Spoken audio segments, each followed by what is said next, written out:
माननीय माननीय अध्यक्ष,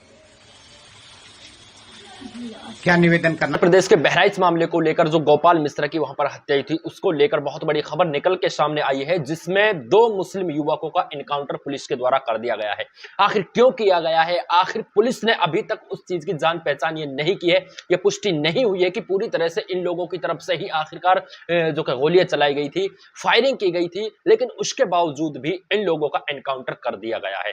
मैं आपको बता दूं कि सरफराज और तालिब का दोनों का एनकाउंटर किया गया है, लेकिन उससे पहले जो अब्दुल हामिद के बेटे हैं, अब्दुल हामिद की बेटी ने यानी रुखसार ने कल 4 बजे कह दिया था कि मेरे पिताजी, मेरे 2 भाइयों को, मेरे पति को, मेरे देवर जी को पुलिस जो कि अरेस्ट करके ले गई है, लेकिन हमें यह लगता है कि 100% उनका जो है एनकाउंटर कर दिया जाएगा। और पुलिस उनको ले गई है, लेकिन उसको ले जाने के बाद में हमें कुछ नहीं पता कि उसको किस थाने में रखा है, कैसे रखा है।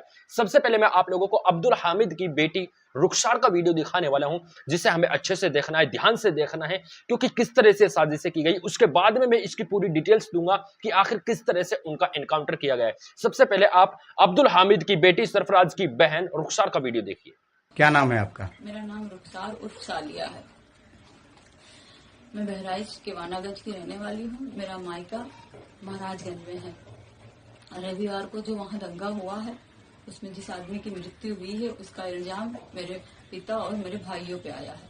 मेरे पिता का नाम अब्दुल हमीद और मेरे भाई का नाम सरफराज अहमद और मोहम्मद फहीम है।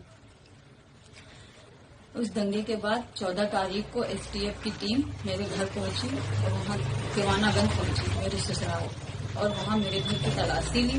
जब वहाँ कोई नहीं मिला तो वो लोग मेरे पति ओसामा और मेरे देवर शाहिद को लेके चले गए।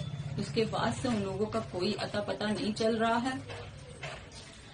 कल 16 तारीख को जो है मुझे गांव से कुछ पता चला कि जो है कल 16 तारीख को गांव से मुझे खबर मिली कि धर्म कांटे के पास से मेरे पापा और मेरे भाइयों को अरेस्ट कर लिया गया है। उनके साथ 1 लोग और हैं। 4 लोगों को अरेस्ट किया गया है, लेकिन उनका भी कुछ पता नहीं है।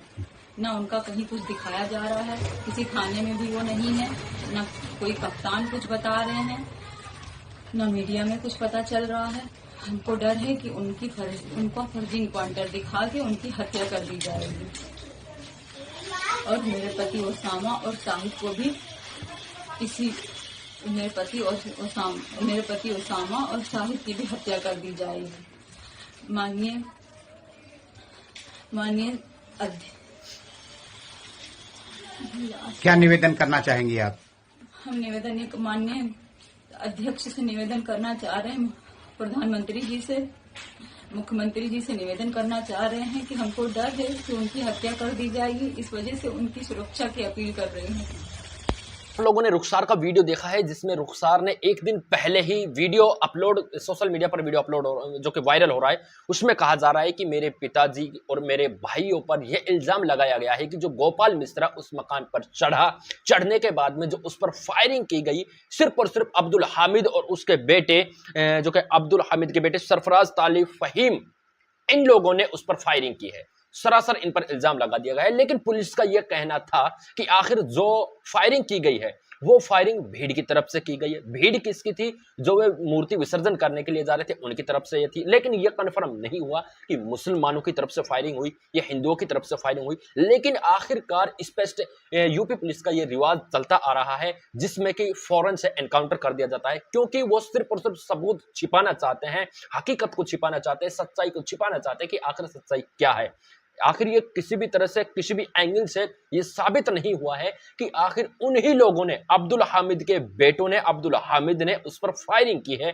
लेकिन उनको पकड़ ले जाने के बाद में अरेस्ट कर लिया जाता है। ले जाने के बाद में कहा जाता है कि वो लोग भागने की कोशिश कर रहे थे, वो नेपाल बॉर्डर क्रॉस करने की, जो भारत और नेपाल का बॉर्डर है, यानी नेपाल में जाने की कोशिश कर रहे थे। उसके बदले में पुलिस ने उन पर फायरिंग की है। बताया जा रहा है कि सरफराज की हालत और तालिब की हालत जो कि थोड़ी नाजुक है, उनको हॉस्पिटल में भी एडमिट किया गया है। बताया जा रहा है कि उनके पैरों में गोलियां लगी हैं।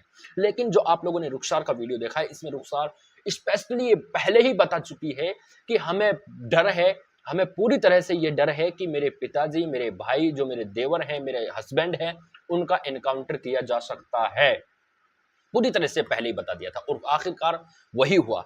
ये पुलिस को किसने इजाजत दी है कि भाई हर तरफ से? आपको पता होगा कि अतीक अहमद का बेटा था, उसका भी इसी तरह से इनकाउंटर किया था। कहा था कि वो डंडे को कूद कर परली तरफ जा रहा था, लेकिन वहां पर जो जांच हुई उसके बाद में पूरी तरह से पता चला कि आखिर वो डंडा तो 10 काफी दूर था वहां से जहां पर इनकाउंटर हुआ, और उस डंडे के पार कोई जा भी नहीं सकता, वहां पर ऐसी जगह है।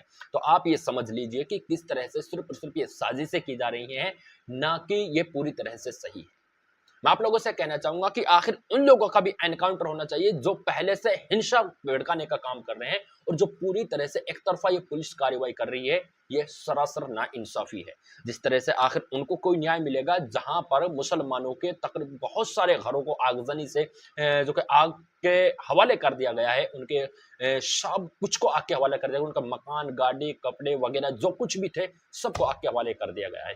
और वहां पर जो 5000 दंगाई वहां पर पहुंचने के बाद में पुलिस उनके साथ में थी, पुलिस सब कुछ देख रही थी, लेकिन फिर भी पुलिस उन पर नहीं कर पाती है। इससे ये साफ जाहिर होता है, साफ पता चलता है कि आखिर पुलिस उन लोगों का पूरी तरह से साथ दे रही है। पुलिस कहती है कि आप ये दंगा करें, यहां पर यह हिंसा भड़काएं, उसके बाद में हम आप लोगों पर कोई कार्रवाई नहीं करेंगे। अगर पुलिस कार्रवाई भी करती है तो उनको पता है कि अगर ये लोगों के ऊपर हम एफआईआर करेंगे, कार्रवाई करेंगे, तो ये थानों के अंदर जाएंगे, थानों को आग जो कि आग के हवाले कर देंगे। ऐसा हो चुका है कई बार, ये हमारे तुम्हारी कहने की बात नहीं है, बल्कि पहले भी कई बार हो चुका है, ये रिकॉर्ड है। हालांकि आप लोगों को पता होगा कि जिस तरह से 5000 लोग वहां पर बहराइच के अंदर पहुंचे, मुसलमानों के घरों को आग के हवाले किया, उसके बाद में मुसलमानों ने क्या किसी को कुछ गलत कहा?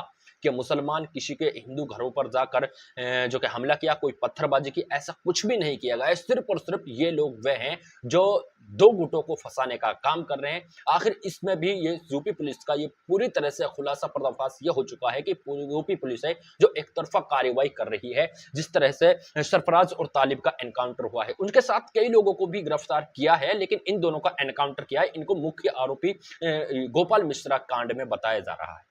दोस्तों देखते हैं कि आखिर आगे कोई खबर आएगी तो हम आपको बताने की कोशिश करेंगे। आप इस एंगल को किस तरह से देखते हैं कमेंट सेक्शन में जरूर बताएं। चैनल पर पहली बार आए तो चैनल को सब्सक्राइब करके बेल आइकन को प्रेस कर सकते हैं।